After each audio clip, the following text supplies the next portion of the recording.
বাণীপীঠ শিক্ষাঙ্গনের আরেকটা নতুন ক্লাসে তোমাদের সবাইকে স্বাগত জানাচ্ছি। আমি রিনি সেনগুপ্ত। আজকের ক্লাসে তোমাদের সঙ্গে আলোচনা করব একটা সম্পূর্ণ নতুন উপন্যাস নিয়ে। উপন্যাসটি হলো বঙ্কিমচন্দ্র চট্টোপাধ্যায়ের লেখা কপালকুণ্ডলা। তোমরা সবাই কম বেশি জানো বঙ্কিমচন্দ্র চট্টোপাধ্যায় বাংলা সাহিত্যের তথা বাংলা উপন্যাস সাহিত্যের প্রথম যথার্থ শিল্পী। তো বঙ্কিমচন্দ্র চট্টোপাধ্যায় এবং তার উপন্যাসগুলো সম্পর্কে আলোচনা জানতে হলে আই বাটনে ক্লিক করে আমাদের প্রিভিয়াস ভিডিও দেখে নিতে পারো। সেখানে বঙ্কিমচন্দ্রের সমস্ত উপন্যাস নিয়ে টোটালি একটা আলোচনা করা আছে। আজকে আমি শুধুমাত্র কপালকুণ্ডলা উপন্যাসটা নিয়ে আলোচনা করব, তাই বঙ্কিমচন্দ্রের অন্য সব উপন্যাসের আলোচনা এখানে করছি না। বঙ্কিমচন্দ্র চট্টোপাধ্যায় যখন উপন্যাস লিখতে শুরু করেন, তিনি প্রথম দিকে ইতিহাসাশ্রিত রোমান্স ধর্মী উপন্যাস রচনায় বেশি করে মনোনিবেশ করেছিলেন। সেই উপন্যাসগুলোর যে মাধুর্য, সেই উপন্যাসগুলোর যে রস, সবটাই ছিল কিন্তু একটু ভিন্ন ধরনের। আরেকটা কথা প্রথমেই বলে রাখি, তোমরা যারা বঙ্কিমচন্দ্রের উপন্যাস পড়ছো বা পাঠ্যে তোমাদের রয়েছে, তোমরা নিশ্চয়ই জানো বঙ্কিমবাবুর উপন্যাসের ভাষা কিন্তু একটু কঠিন হয়, কেননা তখন বাংলা গদ্যের একদম সূচনা লগ্ন। বাংলা গদ্য তখন অনেক বেশি সংস্কৃতানুসারী, কাজেই সেই ভাষায় অনেক বেশি সন্ধিযুক্ত শব্দ, সমাসাকীর্ণ শব্দের ব্যবহার কিন্তু রয়েছে। তো তোমরা একটু ঠান্ডা মাথায় মনোযোগ দিয়ে পড়লে তবেই কিন্তু উপন্যাসগুলোর রস গ্রহণ করতে পারবে, না হলে উপন্যাসগুলো একটু কঠিন লাগতে পারে। তো আমি চেষ্টা করব খুব সহজভাবে বঙ্কিমচন্দ্রের কপালকুণ্ডলা উপন্যাসটার ঘটনা, চরিত্রগুলোর যে ব্যাখ্যা বিশ্লেষণ, সেটাকে একদম সহজ ভাষায় তোমাদের সঙ্গে আলোচনা করার। আশা করি এই আলোচনা থেকে তোমরা অনেক উপকৃত হবে।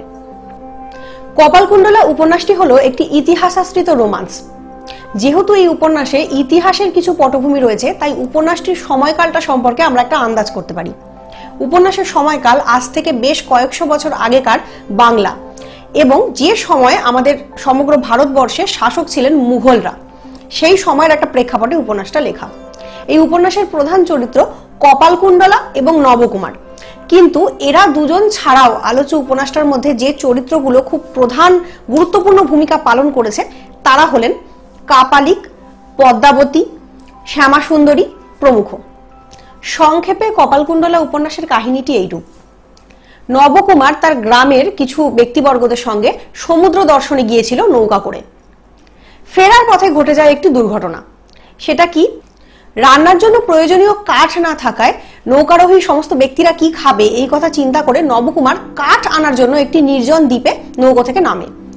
এরপর তার ফিরে আসতে দেরি হচ্ছে দেখে এবং সমুদ্রে জোয়ার এসে যাওয়াতে নৌকারোহীরা নৌকা ছেড়ে দেয় নবকুমারকে সেই নির্জন দ্বীপে ফেলে রেখে। এর পরবর্তী ঘটনা তো তোমরা বুঝতেই পারছো, একটি জনশূন্য নির্জন দ্বীপ, চতুর্দিকে সমুদ্র, সেখানে নবকুমার একা।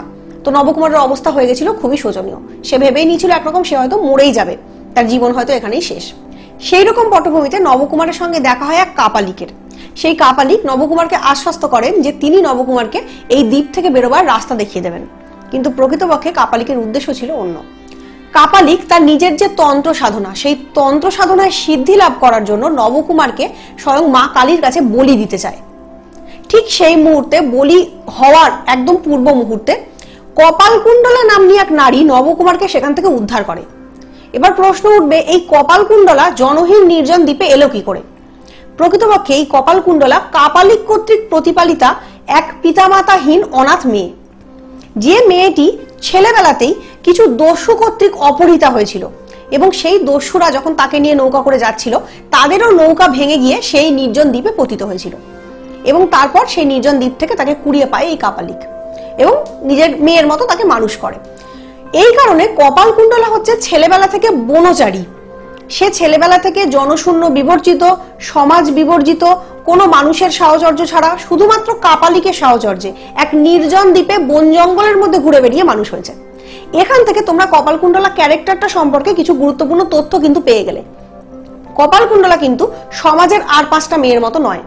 সে বনচারী, সে ছেলেবেলা থেকে বনে জঙ্গলে ঘুরে বেরিয়েছে, তাই তার ভাবনা চিন্তা, তার মানস প্রবৃত্তি যে আর পাঁচটা সাধারণ মেয়ের মতো হবে, এটা ভাবাটা কিন্তু উচিত না। এরপর আমরা আসি নবকুমার প্রসঙ্গে। নবকুমার কপালকুণ্ডলার দ্বারা উদ্ধার প্রাপ্ত হওয়ার পর কপালকুণ্ডলা তাকে নিয়ে পালিয়ে আসে এক অধিকারীর কাছে। তিনি একটি মন্দিরের পুরোহিত। সেই অধিকারী দেখেন সমূহ বিপদ, এক অজানা পুরুষের সঙ্গে কপালকুণ্ডলা পালিয়ে এসছে। এবার কপালকুণ্ডলা যদি পুনরায় কাপালিকের কাছে ফিরে যায়, তার প্রাণ নাশের সম্ভাবনা, কেননা কাপালিকের মুখের সামনে থেকে তার বলিকে কেড়ে এনেছে কপালকুণ্ডলা। তো এইরকম অবস্থায় অধিকারী একটি সুন্দর ব্যবস্থা করে দেন। ব্যবস্থাটি কি? না তিনি নবকুমারের সঙ্গে কপালকুণ্ডলার বিবাহের ব্যবস্থা করেন এবং বলেন এই সমাজে তো কোনো নারী পুরুষ কোনো সম্পর্কহীন ভাবে বাঁচতে পারে না, তো তোমাদেরকে আমি একটা পবিত্র সম্পর্কে বেঁধে দিচ্ছি, তোমরা স্বামী স্ত্রী হিসেবে এরপর থেকে জীবন কাটাবে।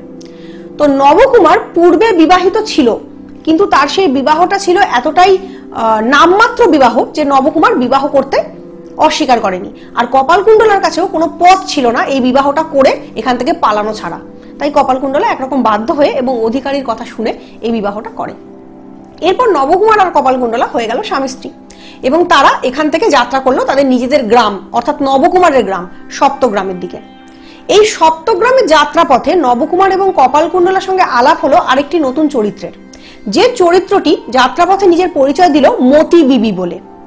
এখানে বলে রাখি এই উপন্যাসটার সব থেকে গন্ডগোলপূর্ণ কোনো চরিত্র যদি থাকে তাহলে সে হলো মতি বিবি, কারণ উপন্যাসটায় তার একাধিক নাম। এই মতি বিবি একাধারে পদ্মাবতী, এই মতি বিবি একাধারে লুৎফা-উন-নেসা, আবার এই মতি বিবি একাধারে ব্রাহ্মণ যুবক। তাহলে তোমরা বুঝে নাও, তোমরা যখন উপন্যাসটা পড়বে মাথা গুলিয়ে যেতে পারে যে মতি বিবি প্রকৃতপক্ষে কে। এই মতি বিবি ক্যারেক্টারটা নানা রূপে নানা নামে নানা সময় দেখা দিয়েছে উপন্যাসে। কখনো সে পদ্মাবতী, কখনো লুৎফা-উন-নেসা, কখনো মতি বিবি, কখনো ব্রাহ্মণ যুবক, এবং সে বারবার উপন্যাসে উপস্থিত হয়ে নবকুমার এবং কপালকুণ্ডলার জীবনের যে পরিণতি, উপন্যাসের যে একটা বাঁধুনি, সেটাকে নানাভাবে ডিস্ট্রাক্টেড করেছে। মানে তার চরিত্রটা উপন্যাসের নিরিখে খুব গুরুত্বপূর্ণ, সে উপন্যাসটাকে নানান দিক থেকে চালিত করেছে আমরা বলতে পারি, সে খুব সক্রিয় একটা চরিত্র। তো এই মতি বিবি কে? অধিকারীর কাছ থেকে কপালকুণ্ডলাকে বিয়ে করে সপ্তগ্রামে ফেরার পথে রাস্তার মাঝে এই মতি বিবির সঙ্গে কপালকুণ্ডলার তথা নবকুমারের সাক্ষাৎ হয়। নবকুমার এই নারীকে আদপেই চিনতেই পারে না, কেননা সেই নারীকে পূর্বে কখনো দেখেছে বলে তার মনে পড়ে না। কিন্তু এই নারী নবকুমারের নাম জানতে চায় এবং তার বাড়ি কোথায় জানতে চায়, এবং এই দুটি তথ্য জানতে পারার পর এই নারী তার এক পরিচারিকাকে বলে যে এই ব্যক্তি হচ্ছে তার সৌহার, সৌহার মানে স্বামী। তো এখান থেকে গল্পে একটা ভিন্ন টুইস্ট আসে যে প্রকৃতপক্ষে মতি বিবি কে, প্রকৃতপক্ষে কি নবকুমার তার স্বামী, ব্যাপারটা কি হলো। তো এই ঘটনাটা একটু সংক্ষেপে বলে রাখি। এই মতি বিবি প্রকৃতপক্ষে নবকুমারের পূর্বপত্নী পদ্মাবতী, যে পত্নীর সঙ্গে নবকুমারের নামমাত্র বিবাহ হয়েছিল, এবং বিবাহের কিছুকাল পরেই সেই স্ত্রী এবং তার সমগ্র পরিবার তীর্থযাত্রা সূত্রে পথে যাওয়ার সময় দস্যুদের দ্বারা আক্রান্ত হয় এবং মুসলিমদের কর্তৃক আক্রান্ত হওয়ার ফলে তাদের ধর্মভ্রষ্ট হয় এবং তারা হিন্দু ধর্ম ত্যাগ করে মুসলিম ধর্ম গ্রহণ করে, এবং তাদের যে পূর্ব গ্রাম পূর্ব পাড়া সেখানে সমাজের দ্বারা চ্যুত হয়ে তারা আগ্রায় গিয়ে বসতি স্থাপন করে। এখানে পদ্মাবতীর পিতা এবং পদ্মাবতী এরা প্রত্যেকে তারপর থেকে মুসলিম ধর্ম গ্রহণ করে ভিন্ন নামে ভিন্ন পরিচয়ে ভিন্ন জায়গায় বসতি স্থাপন করতে থাকে, এবং পদ্মাবতীর নতুন নাম হয় লুৎফা-উন-নেসা। এই লুৎফা-উন-নেসা আবার পক্ষান্তরে জড়িয়ে পড়ে আমাদের ভারতবর্ষের যে তৎকালীন বৃহৎ সাম্রাজ্য মুঘল সাম্রাজ্য তার ইতিহাসের সঙ্গে। এখানে মুঘল সাম্রাজ্যের একজন বিখ্যাত বাদশাহ, যাকে আমরা জাহাঙ্গীর বলে জানি, যার সিংহাসনে বসার পূর্ব নাম সেলিম, সেই সেলিমের সঙ্গে এখানে দেখানো হয় লুৎফা-উন-নেসা তথা এই মতি বিবি বা এই পদ্মাবতীর একটা প্রেম সম্পর্ক রয়েছে আগ্রায়। এবং লুৎফা-উন-নেসা এতটাই রূপে গুণে বিদ্যায় বুদ্ধিতে পারদর্শী যে আগ্রার বড় বড় আমির ওমরাহ রাজপুরুষ অভিজাত পুরুষরা তার রীতিমতো পায়ের তলায় এসে বসে থাকে, মানে তাকে প্রচন্ড চায় সবাই। কিন্তু সে কি চায়? সে কি এই সমস্ত আমির ওমরাহদের প্রেম পেতে চায়? না, সে চায় একেবারে ভারতবর্ষের সম্রাজ্ঞী হতে, অর্থাৎ তার লক্ষ্য একমাত্র যুবরাজ সেলিম। এদিকে যুবরাজ সেলিমের আবার সেই সময় দৃষ্টি পড়েছে আরেক ভিন্ন নারীর দিকে। তিনিও ইতিহাস প্রসিদ্ধ নারী, তিনি হলেন মেহেরুন-নিসা, যার পরবর্তী নাম নূরজাহান। আমরা জানি জাহাঙ্গীর মেহেরুন-নিসাকে বিবাহ করেছিলেন এবং তাকে নূরজাহান নাম দিয়ে ভারত সম্রাজ্ঞী হিসেবে প্রতিষ্ঠা করেছিলেন। তো এই দুটো ক্যারেক্টার কিন্তু এখানে ইতিহাস প্রসিদ্ধ ক্যারেক্টার, অর্থাৎ জাহাঙ্গীর এবং মেহেরুন-নিসা বা নূরজাহান। কিন্তু এই লুৎফা-উন-নেসা বা মতি বিবি বা পদ্মাবতী এই চরিত্রটা কিন্তু বঙ্কিমচন্দ্রের নিজস্ব কাল্পনিক চরিত্র। এই চরিত্রটা অন্য ঐতিহাসিক চরিত্রগুলির সঙ্গে মিশে গিয়ে উপন্যাসটার মধ্যে একটা ঐতিহাসিক যে বাতাবরণ সেটার সৃষ্টি করেছে। এক্ষেত্রে আমি একটা কথা তোমাদেরকে বলে রাখি যে বঙ্কিমচন্দ্রের বহু উপন্যাসে আমরা প্লটে বা উপন্যাসের যে কাহিনী কাঠামো সেটাতে একটি বিশেষ বিষয় দেখতে পাই, সেটা হচ্ছে মূল কাহিনীর সঙ্গে উপকাহিনীর সংযোগ ঘটানো। তো এই উপন্যাসটার ক্ষেত্রেও কিন্তু মূল কাহিনী হচ্ছে কপালকুণ্ডলা নবকুমারের কাহিনী এবং উপকাহিনী হচ্ছে এই মতিবিবি সংক্রান্ত ঐতিহাসিক যে উপাখ্যানটা। তো এই দুটো গল্পকে বঙ্কিমচন্দ্র খুব সুন্দরভাবে গেঁথে দিয়েছেন এক সূত্রে, এবং এই দুটো গল্পের মধ্যে একমাত্র যে সূত্র, একমাত্র যে মিসিং লিংক, সেটা হচ্ছে এই পদ্মাবতী বা মতিবিবি বা লুৎফাউন্নেসা চরিত্রটি। তো এবার চলে আসি আবার মূল কাহিনীর দিকে।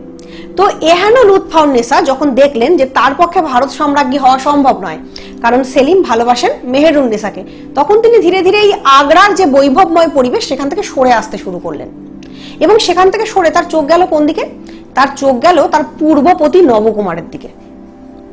তিনি ভাবলেন যেন তেন প্রকারেণ তিনি পুনরায় নবকুমারকে লাভ করবেন, কিন্তু বর্তমানে সেটা হওয়া সম্ভব নয়, কারণ নবকুমার বহু বছর পর অবশেষে বিয়ে করেছেন কপালকুণ্ডলাকে, এবং নবকুমার সত্য সত্যই মনে প্রাণে কপালকুণ্ডলাকে ভালোবাসেন। তার কারণ শুধু এটাই নয় যে কপালকুণ্ডলা নবকুমারের জীবন দান করেছিলেন, তার কারণ এটাও যে নবকুমার সত্যি সত্যি কপালকুণ্ডলার প্রতি অনুরক্ত ছিলেন, তাকে ভালোবাসতেন। এই ঘটনার মধ্যে দিয়ে মোটামুটি 1 বছর কেটে গেল। এই 1 বছর কপালকুণ্ডলা হলো নবকুমারের সহধর্মিনী, সপ্তগ্রামে তারা ঘর সংসার করতে লাগলো। কিন্তু এখানে একটা প্রশ্ন আছে, প্রকৃতপক্ষে আর 5টা মেয়ে যেভাবে স্বামী সংসার নিয়ে ঘর সংসার করে, কপালকুণ্ডলা কি সেভাবে ঘর সংসার করতে লাগলো? এই প্রশ্নটার ভেতরে কিন্তু একটা অন্য উত্তর নিহিত আছে। কপালকুণ্ডলার যে বনচর প্রবৃত্তি, সে ছেলেবেলা থেকে যে পরিবেশে মানুষ হয়েছে, সেই পরিবেশটা কিন্তু তার মন এবং মাথার ওপর খুব গভীর প্রভাব বিস্তার করেছিল। তাই অতি সহজেই সেই সমস্ত কিছুকে ভুলে গিয়ে কপালকুণ্ডলা খুব সাবলীলভাবে একদম স্বামীর সংসার করবে এবং খুব সুগৃহিণী হয়ে উঠবে, এটা বোধহয় আশা করা ঠিক না। আসলে কপালকুণ্ডলার মনে হতো তার কিছুতেই সুখ নেই। যদিও স্বামী নবকুমার তাকে যথেষ্ট ভালোবাসেন, সংসারের সকলেই তাকে ভালোবাসে, তার ননদ শ্যামাসুন্দরীও তাকে খুব ভালোবাসে, কিন্তু তবুও কপালকুণ্ডলার মনে কোথাও একটা দুঃখ, কোথাও একটা যেন না পাওয়া, কি যেন একটা অজানা আতঙ্ক সবসময় কাজ করত। তার যেন মনে হতো যে এই সংসার তার জন্য নয়, এই পরিবেশ তার জন্য নয়, বোধহয় বনে বনে বেড়াতে পারলে তার বেশি আনন্দ হয়। তো এই যে একটা মানসিক দ্বন্দ্ব, সেটা কপালকুণ্ডলার মধ্যে প্রথম থেকেই ছিল। আর এই যে একটা অজানা আতঙ্ক, তার ভিত কিন্তু গাঁথা হয়েছিল অনেক পূর্বেই। যখন অধিকারী নবকুমার এবং কপালকুণ্ডলাকে বিবাহ বন্ধনে আবদ্ধ করেছিলেন, তখন অধিকারী তার এই নিজের সিদ্ধান্তটি ঠিক কি ভুল সেটা জানার জন্য মা কালীর পায়ে একটি বিল্লপত্র বা বেলপাতা সমর্পণ করেছিলেন। মা কালী কিন্তু আশীর্বাদ দিয়েছিলেন, কারণ বেলপাতাটি মা কালীর পায়ে ছিল। কিন্তু এরপর কপালকুণ্ডলা যখন বিবাহের পর মায়ের পায়ে একটি বেলপাতা সমর্পণ করেন এবং মায়ের আশীর্বাদ চান, তখন কিন্তু বেলপাতাটি মায়ের পা থেকে পড়ে যায়। এই ঘটনাটি খানিকটা যেন একটা অলৌকিক ঘটনা রূপে কপালকুণ্ডলার মনে একটা স্থায়ী আসন লাভ করেছিল। কপালকুণ্ডলা ভেবেছিল হয়তো এই বেলপাতার পড়ে যাওয়াটা তার জীবনে আগত কোনো এক ঝড়ের সংকেত। প্রথমেই বললাম, আলোচ্য উপন্যাসটা কিন্তু এক ধরনের রোমান্স ধর্মী উপন্যাস। রোমান্স ধর্মী উপন্যাসের লক্ষণই হলো তাতে সবসময় থাকে বিভিন্ন অতিলৌকিক ঘটনা, বিভিন্ন অদ্ভুত অদ্ভুত অলৌকিক কাণ্ড কারখানা। তো আলোচ্য উপন্যাসও সেটা রয়েছে। যেমন তার মধ্যে একটি ইম্পর্টেন্ট পার্ট হচ্ছে স্বপ্ন দর্শন। উপন্যাসের একদম শেষের দিকে এসে কপালকুণ্ডলা এক ঝড়ের রাতে স্বপ্ন দেখে, যেখানে সে দেখে যে একটি মাঝ সমুদ্রে তার নৌকা ডুবে যাচ্ছে এবং এক ব্রাহ্মণ বেশী ব্যক্তি এসে তাকে বলছে যে তোমাকে রাখবো না নিমগ্ন করব। তখন কপালকুণ্ডলা মুখ ফসকে তাকে বলছে আমাকে নিমগ্ন করো, এবং সে অতল জলরাশির মধ্যে নিমগ্ন হয়ে যাচ্ছে, এবং নৌকাটাও বলছে আমি আর তোমার ভার রাখতে পারবো না, আমি আবার পাতালে প্রবেশ করব।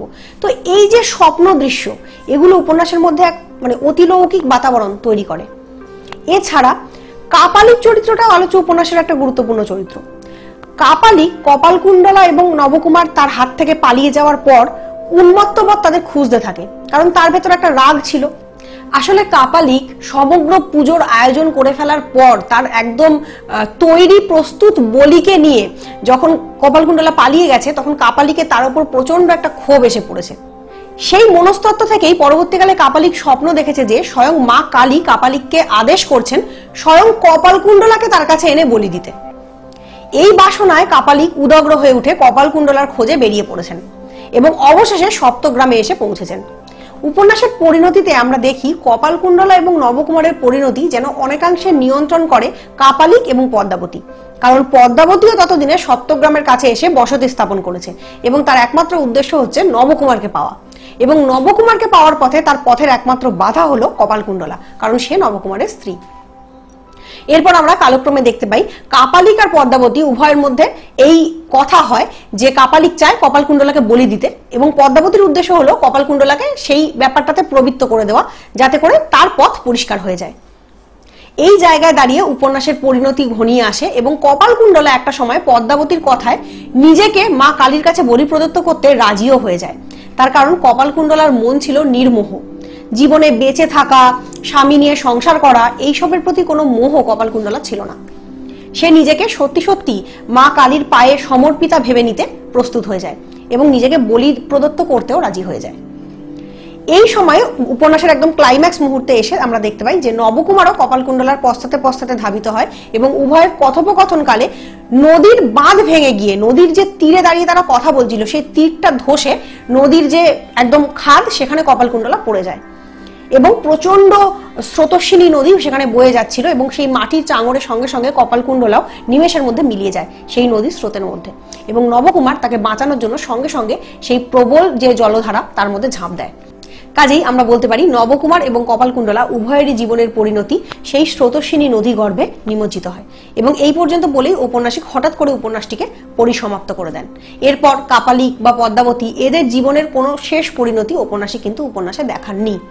নবকুমার এবং কপালকুণ্ডলার পরিণতির মধ্যে দিয়েই কপালকুণ্ডলা উপন্যাস শেষ হয়ে গেছে। এছাড়াও উপন্যাসের মাঝখানে কিছু কিছু ছোট ছোট ঘটনা রয়েছে যেগুলো এখন একটু বলে রাখা প্রয়োজন।